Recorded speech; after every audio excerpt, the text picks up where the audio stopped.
பாவத்துக்கு ஒரு சம்பளம் உண்டு. அது எந்த விதமான பாவமானாலும் சரி, அது வாலிய பிராயத்துல பாவமானாலும் சரி, குடும்பமான பிறகுள்ள பாவமானாலும் சரி, வயசானவங்க பிறகு சிந்தனையிலேயே சிந்திச்சு பாவங்களானாலும் சரி. ஆனா நீங்க செய்யக்கூடிய எந்த பாவத்திற்கும் ஒரு சம்பளம் உண்டு, ஒரு விலை உண்டு. ரோமர் 6:23 அது மரணம் என்று சொல்லுது. என்னாகும் 32:23 சொல்லுது, நீங்க எந்த பாவம் செய்தாலும் சரி, அது யாருக்கும் தெரியாம செய்தாலும் சரி, இல்ல இருவர் உடன்பட்டு செய்தாலும் சரி, யாருக்குமே தெரியல, வேதம் சொல்லுது பாவம் உங்களை காட்டி கொடுக்கும். லூக்கா 8:17 சொல்லுது, வெளிப்படாத ரகசியம் ஒண்ணுமே கிடையாது. எல்லாம் ஏதேனும் ஒரு விதத்துல ஆண்டவர் வெளியில கொண்டு வந்துருவார். பிரசங்கி 12:14 வாசிங்க. ஒவ்வொரு கிரியையும் தேவன் நியாயத்துல கொண்டு வருவார். வாசிங்க.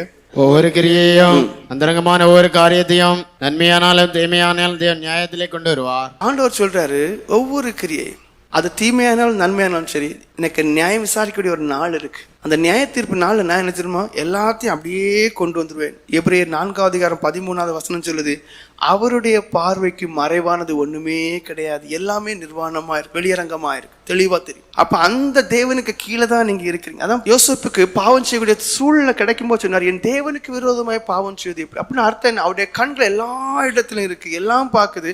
அவருடைய பார்வையில நான் எப்படி பாவம் செய்ய முடியும்? அதை மட்டும் யோசிங்க.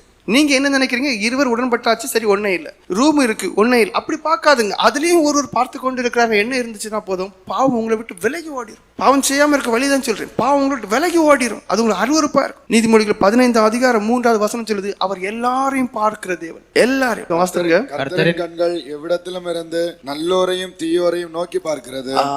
எவ்விடத்திலும் இருந்து, அதான் முக்கியம். தேவனுக்கு அந்த கண்கள் எல்லா இடத்திலும் இருக்கு, அது நல்லோரின் தீயோரையும் அப்படியே பார்க்குது.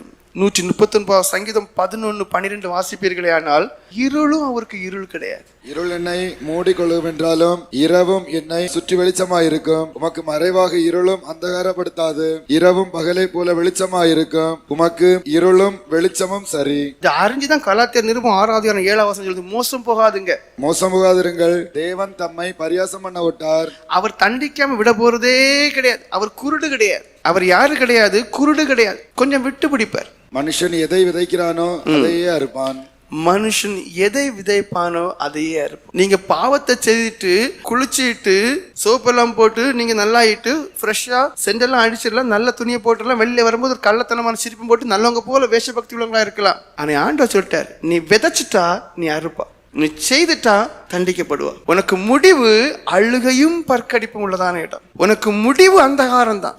உனக்கு முடிவு ஒரு சொட்டு தண்ணீர் கிடைக்காத அக்னி நிறைந்த கந்தகம் நிறைந்த இடம் தான். மோசம் போகாதீர்கள். அநேகருக்கு இப்போ கிருபையின் உபதேசம், ஆசீர்வாதத்தின் உபதேசம் நல்லா பிடிச்சிருக்கும். ஆண்டவர் சொல்லிட்டாரு, அதெல்லாம் நீ கேட்டுக்க. ஏன்னா பைபிள்ல தெளிவா இருக்கு. தங்களுக்கு பிடிச்ச ஊழியக்காரர்களை ஜனங்கள் திரளாய் சேர்த்துக் கொள்கிறாங்க. காரணம் என்ன?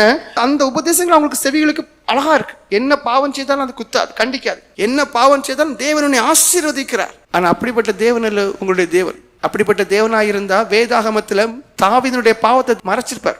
என் இருதயத்தை கேட்டு என்று சொல்லியிருக்கிறேனே, அவங்க ஒரு தப்பு பண்ணிட்டான், அதனால அவனுடைய பாவத்தை அங்க வைக்காம இருக்கிறது நல்லது. அப்படி பண்ணவே இல்லை. அவர் நீதிபரர், என் நீதி தூக்கு நூல் போல இருக்கு. இப்ப அதெல்லாம் மறந்துட்டாங்க. அதான் தேவன் திரும்ப ஞாபகப்படுத்துறார், மோசம் போகாதிருங்க. தேவன் தம்மை பரிகாசம் பண்ண விடவே மாட்டார். நீ தப்பு பண்றியா, நீ பாவத்துல நல்லா உழண்டு நல்லா பாவம் செய்யிட்டு இருக்கிறியா, உன் முடிவு பரிதாபமா இருக்கு.